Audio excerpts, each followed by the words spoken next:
Hello and welcome to A Critical Dragon, where I talk about narrative in film, television and in books. And today I'm going to do another narrative video, and this time I want to talk about setting, world building, and Storyworld. Storyworld is kind of the one that is coming from that sort of narrative theory background, which may be a wee bit different from how you traditionally think about things. And there's also a slightly different way to think about world building, because traditionally we think about world building from the authorial perspective, but there is a way to think about world building from the reader perspective, and that ties into Storyworld. And then setting. Setting, everyone knows, oh, I know what a setting is, but because it's linking to these other concepts, that's why I'm doing all of them together. They're all dealing with the same sort of thing. Now, in these narrative videos, I have been trying to stress, like, although I look at a single element and I'm talking about a single element, number one, these are things that, it's my perspective on stuff. It's only one aspect of one field. And even then, I am still a bit rusty.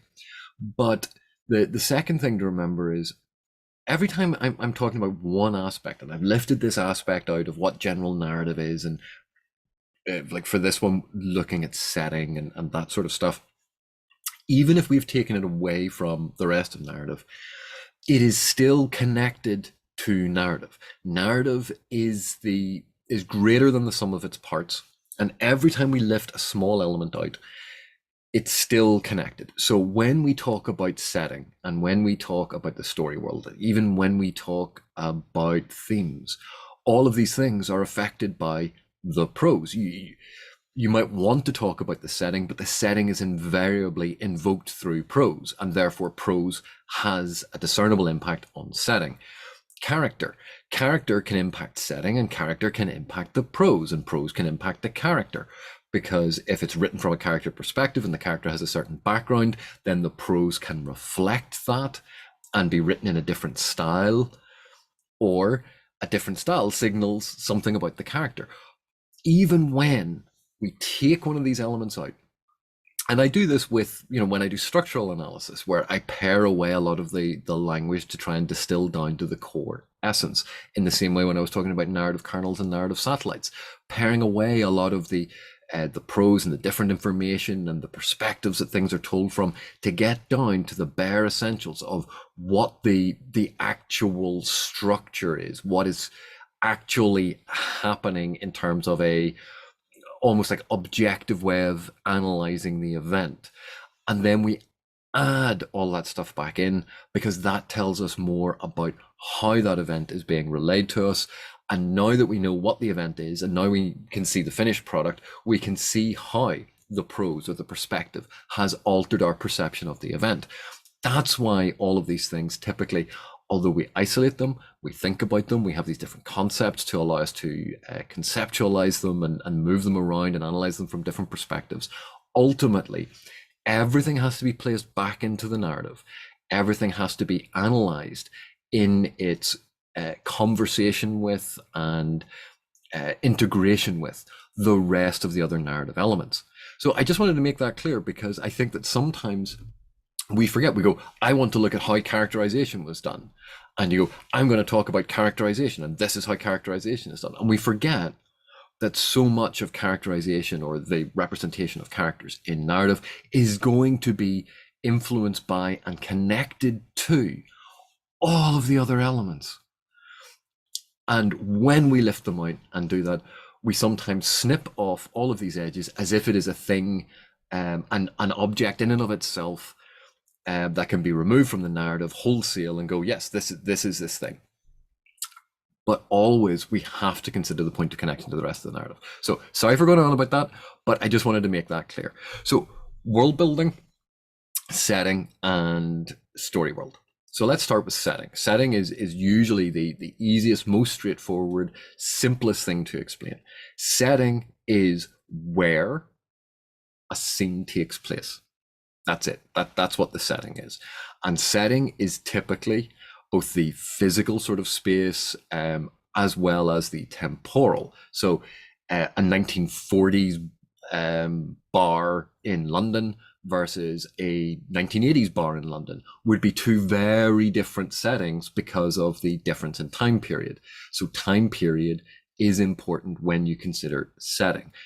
Not all settings, but the time period, if it could be the day of the week, the hour of the day, the season, all of these different things, the year, the century, can actually have an impact on setting. But setting is the location, the narrative space in which a scene is happening, and that's it. That's all that the setting is. The setting isn't everything else around it, it's just where the scene is happening. That's the setting. So if you think of the expression, where a scene is set, we are going to set the scene. That's what we mean by setting, or at least that's what I mean by setting. Setting is intrinsically linked to scene. And as we know from, considering narrative kernels and narrative satellites, this idea of the different events, the narrative events that occur, that form plot, or can be rearranged to form story, each of the narrative events is typically a scene, and each one will have a setting. And settings can reappear multiple times, but usually there's slight differences because, a scene set at noon in a school classroom on a Wednesday, that is one setting. Now you can go back to that classroom at 11 o'clock that night, and it's actually quite a different setting because of the change of time period. It's a Wednesday night at 11 o'clock at night, therefore there shouldn't be kids there, there shouldn't be school teachers there. It's something different. It is a different type of setting. So setting is both very, very simple and straightforward. It's where a scene is occurring, but it can be affected by time and by time period and all of those sorts of things. And the same physical location can be multiple settings depending on how you think about it. But ultimately, it is where a scene is set. That's it. Straightforward, moving on. So the next thing I want to talk about is the story world. And the reason I want to talk about story world is a concept that is pretty much, if you think of all of the different settings in a narrative, they all have to be contained somewhere. Something has to, they all sit on something. So if we're setting our story in Victorian London, and we have all of these different settings in Victorian London, all of these different scenes that have their own specific settings, the story world is going to be Victorian London.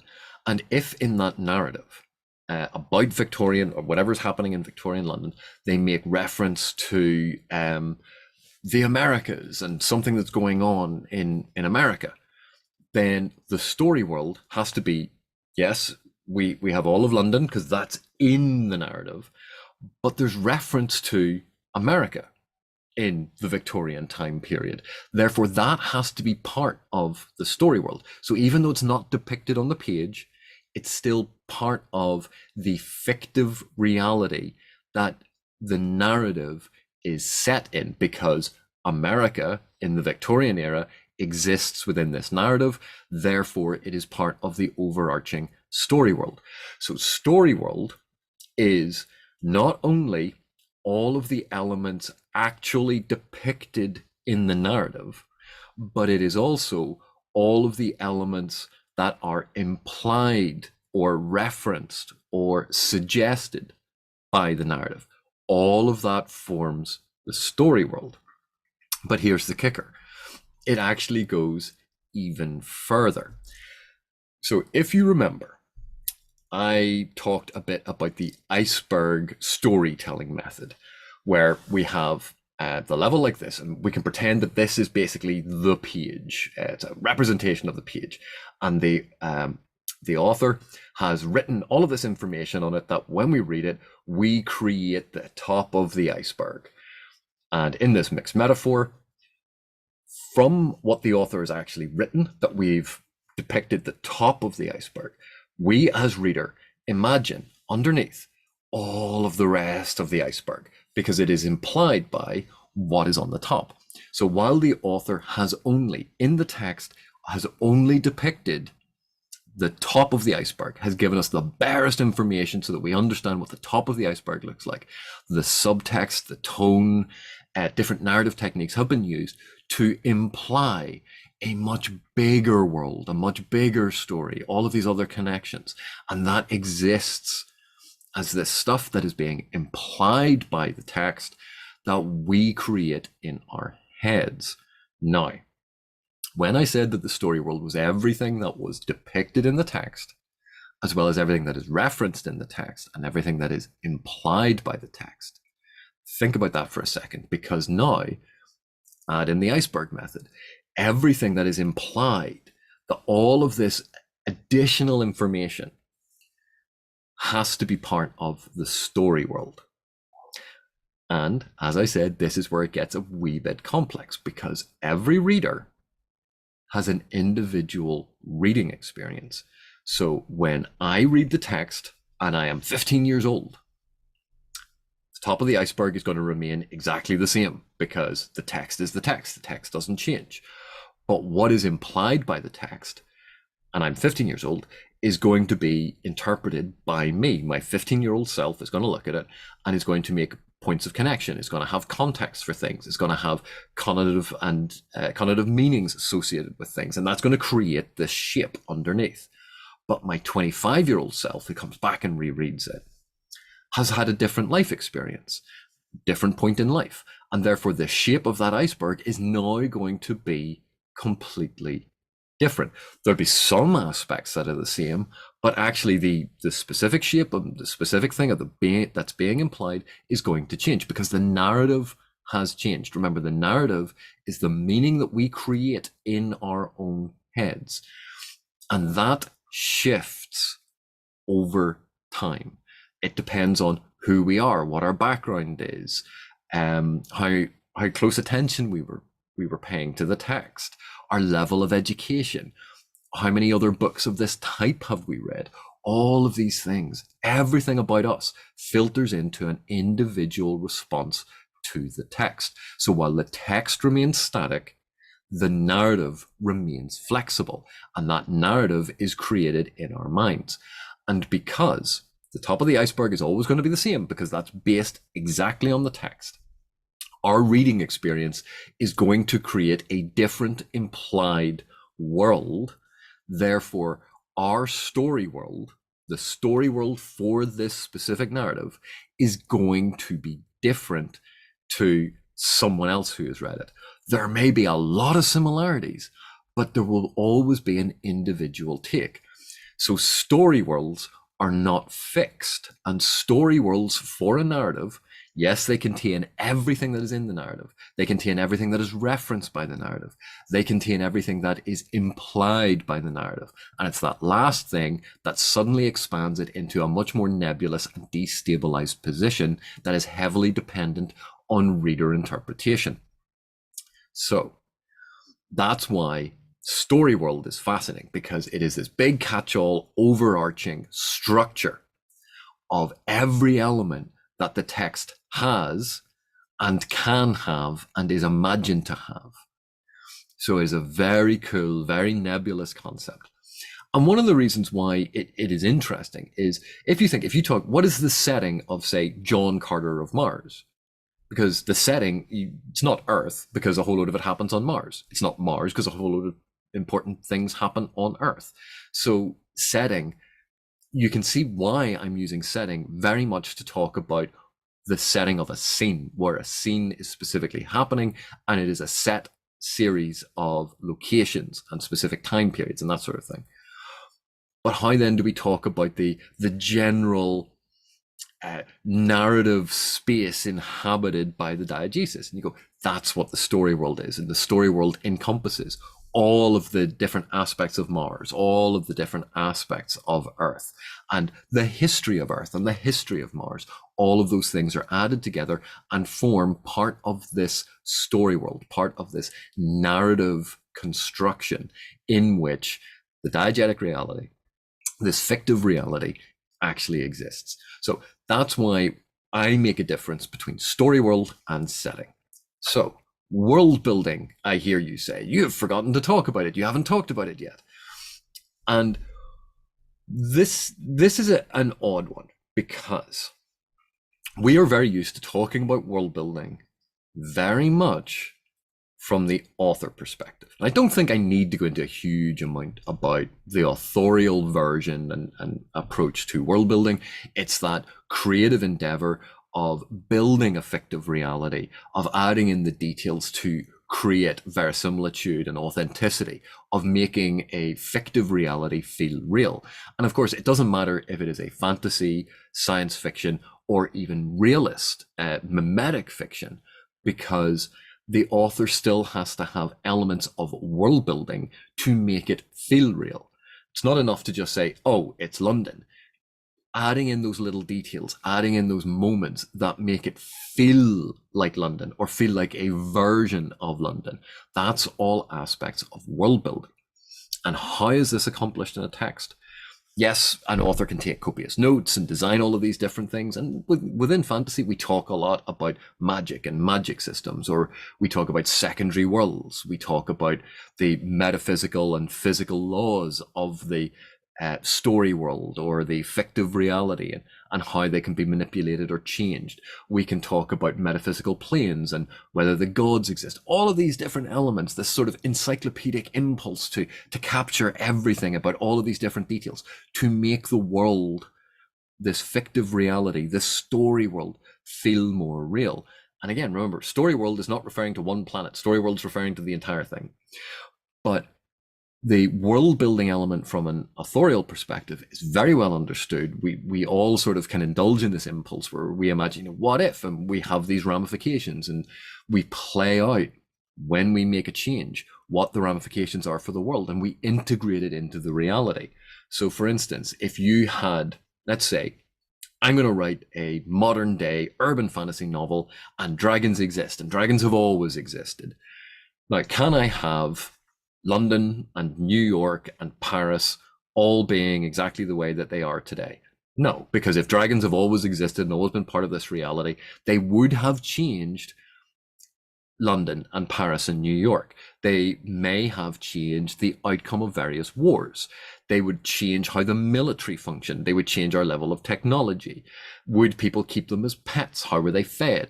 All of these things would have knock-on effects and ramifications across the entire fabric of the story world. This fictive reality would be radically different if dragons existed. But if you have, here's our reality. It's just like our reality, except I've added dragons.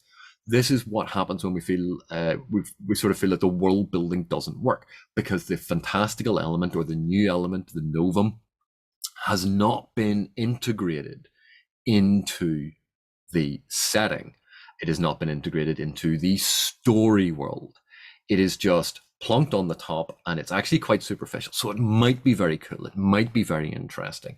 But if it hasn't been integrated into the story world, into the metaphysical and physical reality of the narrative space, that's when that authorial element of world building can feel weak. Now, I mentioned that there's an element of world building from the reader perspective, and this is not something we typically hear about, but it is very much connected to the difference between setting and story world. Because again, when we talk about giving narrative, creating the narrative in our own minds, what we are doing is we are taking the text, the set text, we are interpreting it, we are adding weight to certain elements, we are privileging and highlighting certain elements, and we are ignoring or forgetting other elements. We are creating our own version of the narrative. We are, in fact, as readers, engaged in world building. We are creating our own version of that fictive reality.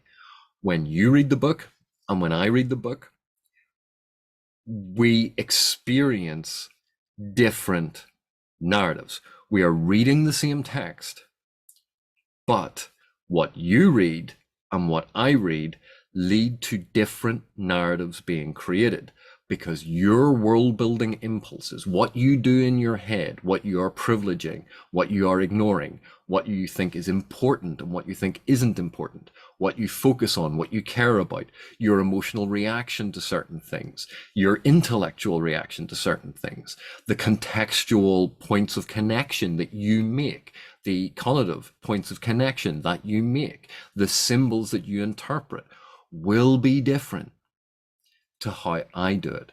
In which case, the narratives that we are experiencing are different.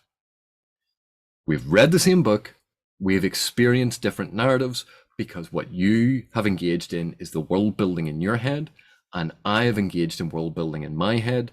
And because we are different people, we've ended up in different places. So let's think of an easier way. Most of you have hopefully will have understood what I've said. I hope I've explained this clearly. But let's think about it from an example of how perception shapes reality, because that's essentially what I'm getting at here. So Jonathan Kent walks up to the Fortress of Solitude to go and visit Superman. This is his first time ever seeing the Fortress of Solitude. It's this giant crystalline ice sculpture, weird place. He walks up, he's apprehensive. This is strange, it is unsettling, it is alien. It is nothing like Smallville, it's nothing like his farm, it's nothing like how he has grown up. It's his first time there. Everything is strange, everything is new, it is unsettling. There are all of these complicated emotions. So when he is describing it, the physical setting of the Fortress of Solitude, Jonathan Kent would use different words to describe it with different emotive connotations, and would perceive different elements of it compared to Superman. Because Superman, this is his home away from home. This is comforting. He's been there loads of times. This is very familiar. It's not alien. He's actually very relaxed around it. He knows where everything is. His way of viewing it is going to be very different. So if you had Superman describe what the Fortress of Solitude looked like and how it felt, and when he looked into one of the rooms, what he saw, because his level of knowledge, he knows what all these things are. He's familiar with all of these things. He's comfortable with all of these things. So how he describes it is going to be very different to how Jonathan Kent describes it. So even though the physical setting is exactly the same, the reality experienced is very different. So let's take another example. You go into your local cafe and you're really looking forward to it. You've been locked up during the pandemic and you're really looking forward to going to this cafe to sit down and have a really nice coffee. How you think about the cafe, how you are going to experience the event, that's all going to be colored by your perception. Now, consider the person who is the barista, who this is where they work. You haven't been here in a year. You're really looking forward to it. The barista has been there every day and this is work. How they think about the cafe is going to be different to how you think about it. How you view the counter, because you always see it from one perspective, but they see it from a different perspective. They would describe it differently. So even though the setting is identical, the setting has not changed, the perspective of the setting, the meanings associated with elements of the setting, what they choose to see as important or unimportant, what they choose to focus on, what they choose to ignore, all of these things are individual dependent. This element of subjectivity. So when we talk about world building, typically we talk about it as the authorial impulse, this creation of the world. But we can also talk about world building as in what the individual is doing in their head to create the story world, because every individual reader is literally building their own story world from information supplied in the text. And if you remember right at the very beginning, I had said, remember that all of these elements are interlinked, because if your narrative perspective is focused, focalized, framed from a certain point of view that can influence how a reader interprets and gives meaning to the story world. So the world building exercise that they are conducting in their head to understand and give meaning to setting and create the story world can be influenced by the narrative perspective. And how is that narrative perspective communicated to a reader? It's through the prose. And the prose then has a significant impact on what setting is, on what the story world is, and will influence quite significantly what the world building exercise is that is being conducted by the individual reader. So let's take, just for a change, one step further for this. Why do I always talk about stories this way? Why do I think that narrative is important? If you and two other people are sitting on a sofa and you're all watching the same news broadcast, doesn't matter what channel it is, doesn't matter what the news broadcast is on, all three of you are sitting watching the same news broadcast, but you're from different backgrounds or you have different political or ideological outlooks.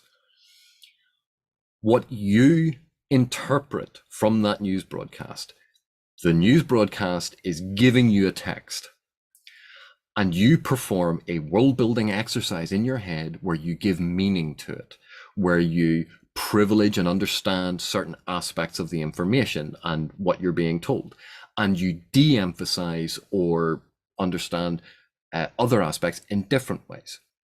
And you have connotations attached to certain words and phrases, which you then understand as it now means this.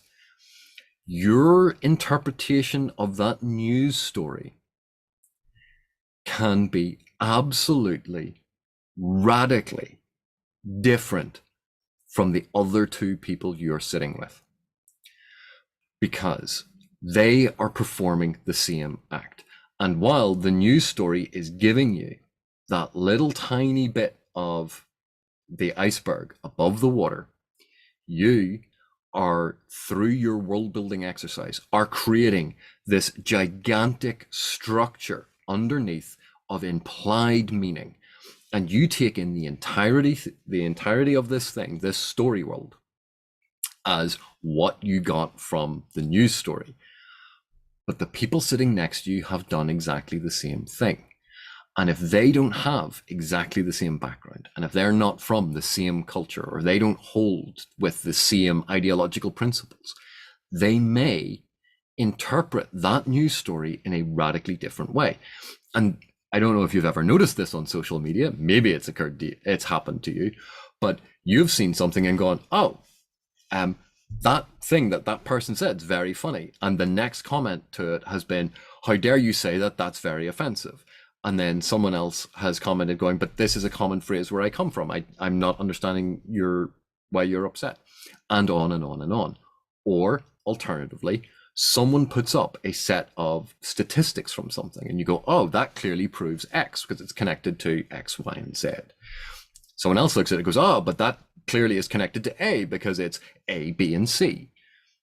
How can we both look at the same fact, at the same information, and arrive at completely different ways of understanding it? And a lot of it is tied up in how we understand narrative. This process that we go through about how we privilege and de-emphasize certain aspects. And that's why I think a lot of this stuff is very interesting and engaging. But hopefully you've enjoyed this, and I'll see you in the next one.